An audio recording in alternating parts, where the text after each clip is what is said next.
Evaluasi cabang olahraga terus dilakukan Komite Olahraga Nasional Indonesia KONI Kabupaten Bogor menjelang Porprov 2022.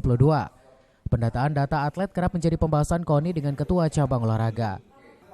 Wakil Ketua 2 Bidang Prestasi Wawan Darmawan yang memimpin rapat evaluasi menjelaskan jika saat ini KONI memantapkan data atlet prioritas prestasi dari masing-masing cabang olahraga, agar nantinya KONI juga bisa memberikan target medali yang harus diraih pada perhelatan olahraga bergengsi di Tanah Pasundan.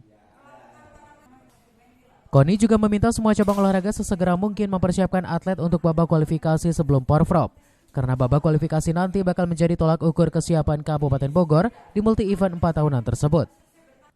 Selain itu, setiap cabang olahraga juga harus memaksimalkan potensi atlet putra daerah yang harus diterjunkan di berbagai event kejuaraan, baik lokal, nasional hingga ke tingkat internasional. Permasalahan yang di cabur yang perlu kita sikapi, terutama kesediaan atlet.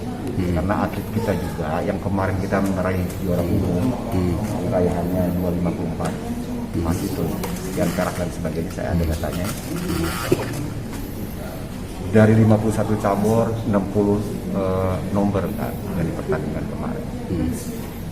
Ini perlu di-updating data, karena kan ada atlet-atlet, ya, selain ada yang atlet permohonan mutasi, pindah kerja dan sebagainya, kita perlu validasi data.